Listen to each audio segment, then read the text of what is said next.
Laura Croft plays the Stanley Parable.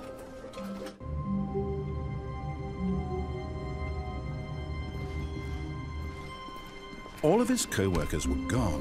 What could it mean? Stanley decided to go to the meeting room. Perhaps he had simply missed a memo.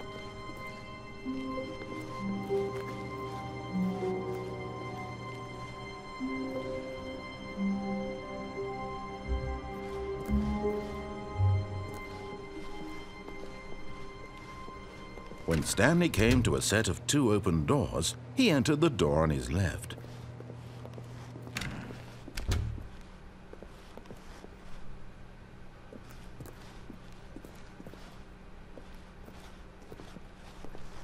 Yet there was not a single person here either.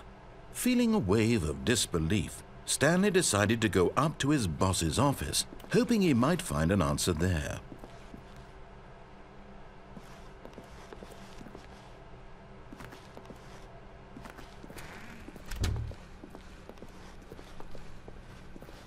Coming to a staircase, Stanley walked upstairs to his boss's office.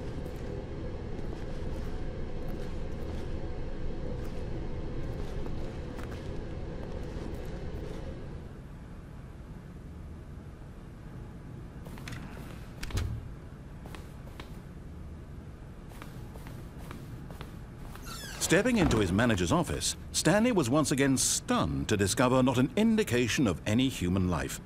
Shocked, unraveled, Stanley wondered in disbelief who orchestrated this. What dark secret was being held from him?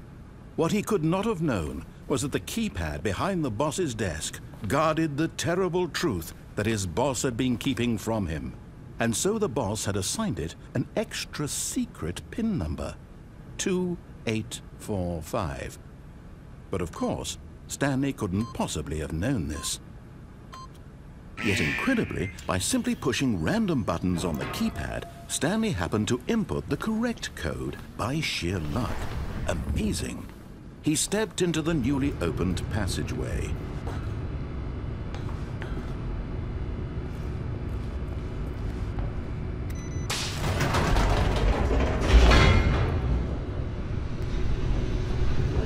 Stanley realized he felt a bit peculiar. It was a stirring of emotion in his chest, as though he felt more free to think for himself, to question the nature of his job. Why did he feel this now, when for years it had never occurred to him? This question would not go unanswered for long.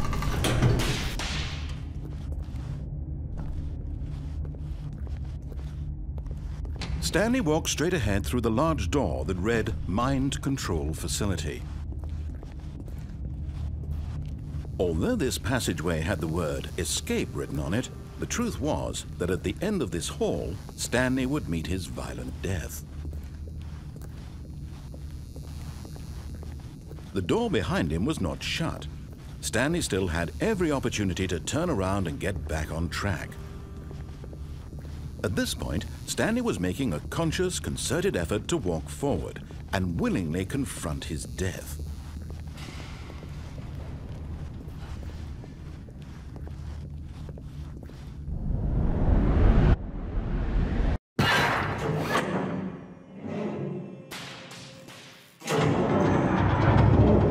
As the machine whirred into motion and Stanley was inched closer and closer to his demise, he reflected that his life had been of no consequence whatsoever. Stanley can't see the bigger picture. He doesn't know the real story, trapped forever in his narrow vision of what this world is. Perhaps his death was of no great loss, like plucking the eyeballs from a blind man. So he resigned and willingly accepted this violent end to his brief and shallow life. Farewell, Stanley.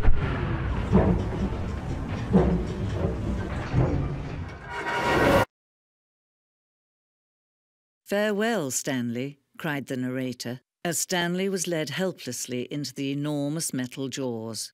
In a single visceral instant, Stanley was obliterated as the machine crushed every bone in his body, killing him instantly.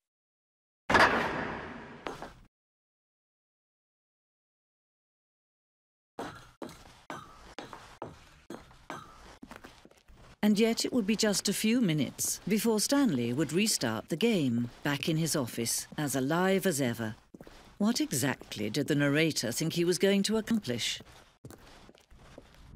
When every path you can walk has been created for you long in advance, death becomes meaningless, making life the same. Do you see now? Do you see that Stanley was already dead from the moment he hit start?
Stanley stood on the roof.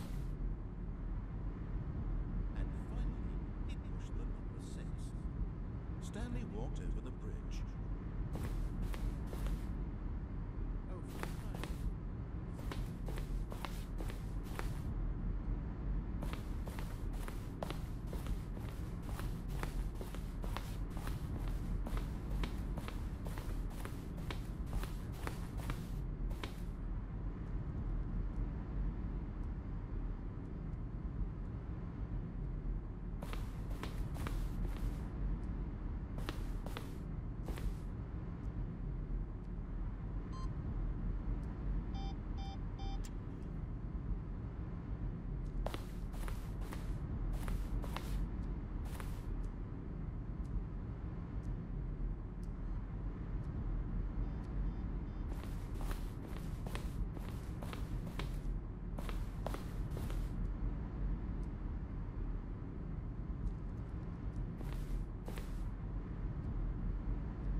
Oh, look at these two. How they wish to destroy one another.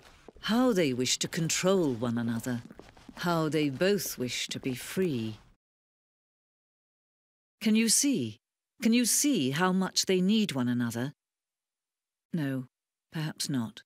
Sometimes these things cannot be seen. But listen to me. You can still save these two. You can stop the program before they both fail. Push escape and press quit. There's no other way to beat this game. As long as you move forward, you'll be walking someone else's path.